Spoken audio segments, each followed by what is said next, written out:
saya Nurmarisa Malasari, NIM F23036. Saya akan mempresentasikan tentang dispersi kasar. Baik, untuk mempersingkat waktu, langsung saja. Pertama, pendahuluan. Dalam ilmu farmasi, kimia, dan teknologi pangan, sistem dispersi merupakan salah satu konsep penting yang berperan besar dalam pengembangan produk. Sistem dispersi terdiri atas dua fase, yaitu fase terdispersi atau zat yang didispersikan dan fase pendispersi atau medium yang bersama-sama membentuk suatu campuran heterogen atau Martin, Bustaman, dan Card. Berdasarkan ukuran partikelnya, sistem dispersi dibagi menjadi larutan sejati, koloid, dan dispersi kasar. Dispersi kasar memiliki karakteristik unik karena partikel terdispersinya berukuran relatif besar. Umumnya berkisaran antara 0 sampai 0,5 sampai 10. Ukuran ini membuat partikel dapat diamati dengan mikroskop cahaya. Bahkan dalam beberapa kasus terlihat secara langsung. Definisi dispersi kasar itu sendiri merupakan salah satu jenis sistem dispersi yang ditandai dengan ukuran partikel fase terdispersi relatif besar, yaitu berkisaran antara 0,5 hingga 10 mikrometer. Ukuran ini juga lebih besar dibandingkan sistem koloid maupun larutan sejati, sehingga partikel dalam dispersi kasar dapat diamati menggunakan mikroskop cahaya, bahkan dalam beberapa kasus terlihat secara kasat mata. Dalam dispersi kasar, fase terdispersi dapat berupa padatan, cairan maupun gas, sedangkan medium pendispersi dapat berupa cairan, gas, atau padatan tergantung jenis sistemnya. Contoh yang umum dijumpai adalah suspensi atau padat dalam cair, lalu emulsi atau cair dalam cair, dan aerosol atau padat atau cair dalam gas. Jenis-jenis dispersi kasar. Yang pertama itu suspensi. Suspensi adalah sistem dispersi kasar di mana partikel padat tidak larut dispersikan dalam medium cair.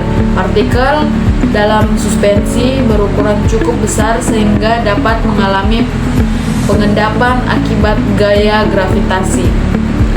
Yang kedua, emulsi. Emulsi adalah sistem dispersi dua cairan yang tidak saling bercampur, di mana salah satu cairan terdispersi dalam bentuk globul kecil di dalam cairan lain. Emulsi dibedakan menjadi dua jenis utama, yaitu emulsi minyak dalam air atau oil in water, dan air dalam minyak atau water in oil.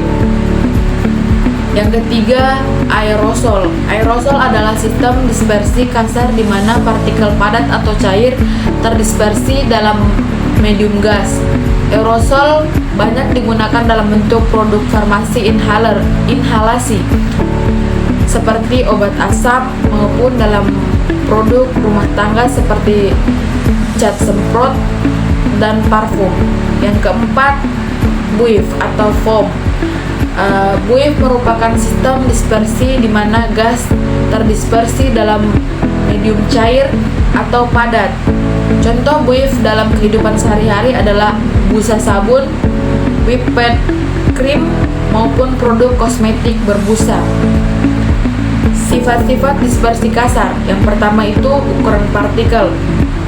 Ukuran partikel fase terdispersi dalam dispersi kasar relatif besar, berkisaran antara 0 sampai 0,5 sampai 10 mikrometer. Ukuran ini menyebabkan partikel dapat diamati dengan mikroskop cahaya, bahkan pada beberapa kasus terlihat dengan mata telanjang. Yang kedua, ketidakstabilan termodinamika. Dispersi kasar tidak stabil secara termodinamika, artinya sistem cenderung kembali ke keadaan yang lebih stabil dengan memisahkan fase-fasenya. Hal ini dapat menyebabkan berbagai fenomena ketidakstabilan seperti pengendapan pada suspensi, cramming atau koalescensi pada emulsi, serta aglomerasi partikel. Yang ketiga, pengaruh gaya fisik.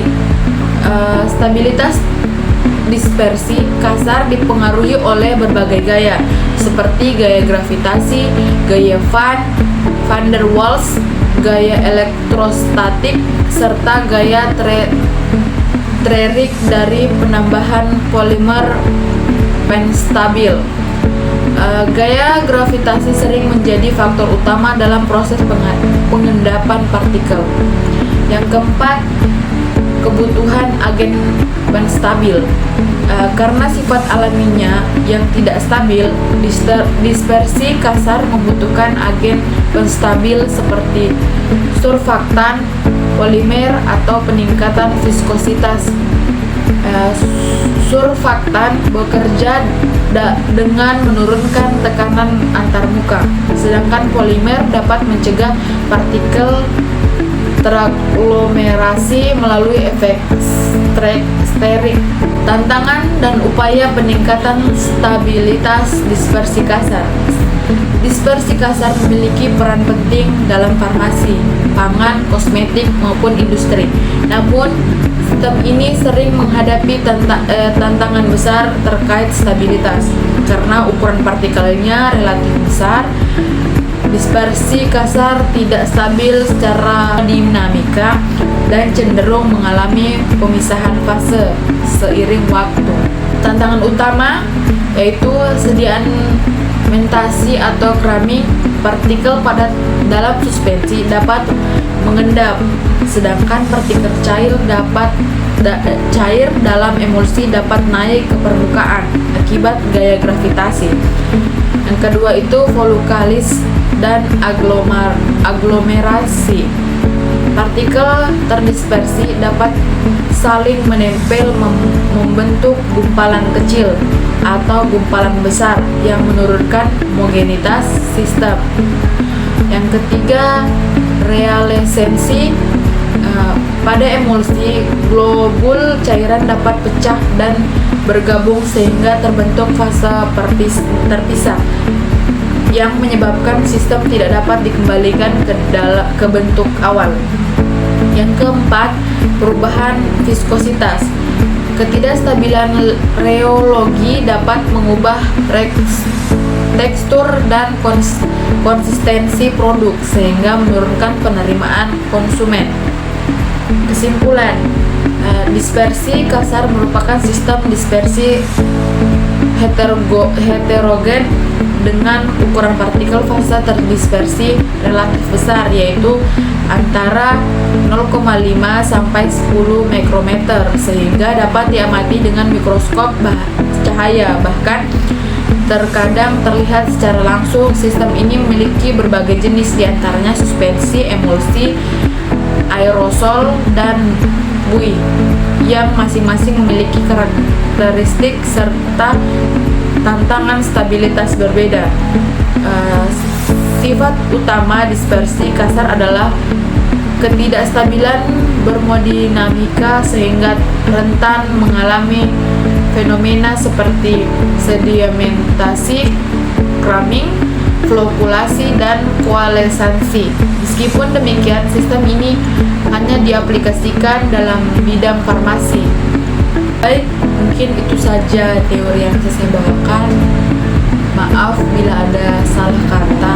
Akhiri, wassalamualaikum warahmatullahi wabarakatuh.